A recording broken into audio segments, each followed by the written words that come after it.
आदाब नाजरीन, मैं हूं आपका मेजबान तारक शेख।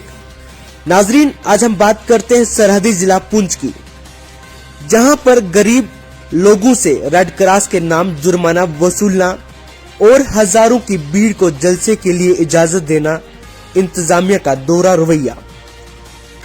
जिला इंतजामिया पुंछ की जानिब से कोरोना वायरस से मुतल्लिक जारी करदा एहतियाती तदाबीर पर अमल करने वालों पर तो शिकंजा कसा जाता है। कई इलाकों में गरीब लोगों को डराकर रेड क्रॉस के नाम पर पैसा वसूल किया जाता है। कहीं लोगों के पास पैसा न हो तो उधार लेकर भी अदा करने के लिए मजबूर किया जाता है और ये कहा जाता है कि हमें टारगेट है।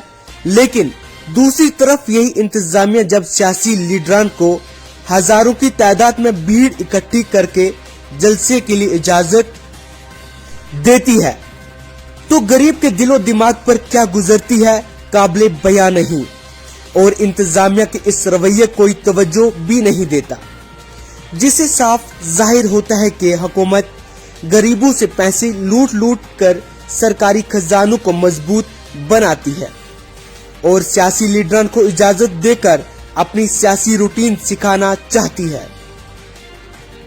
मंडी के मुताद लोगों ने जेके पहाड़ी खबरनामा को जानकारी देते हुए बताया कि कई मुकामात पर इंतजामिया के अरकान बैठे होते हैं जो हमेशा ये कहकर गरीबों और बेसहारों से 200 रुपए बतौर जुर्माना रेड क्रॉस वसूल करते हैं, और जब इनसे कहा जाए कि वो गरीब हैं, इनके पास पैसे नहीं है, तो वो किसी से उधार लेकर पूरा करने पर मजबूर करते हुए कहते हैं कि हमें चालान का टारगेट पूरा करना होता है।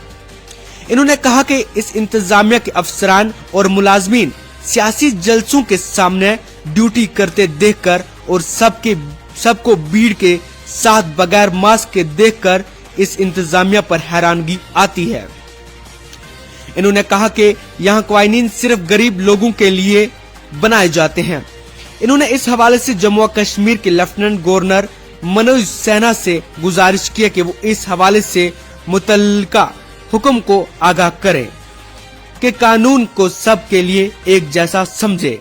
नाजरीन, देखिए हमारी ये खास रिपोर्ट।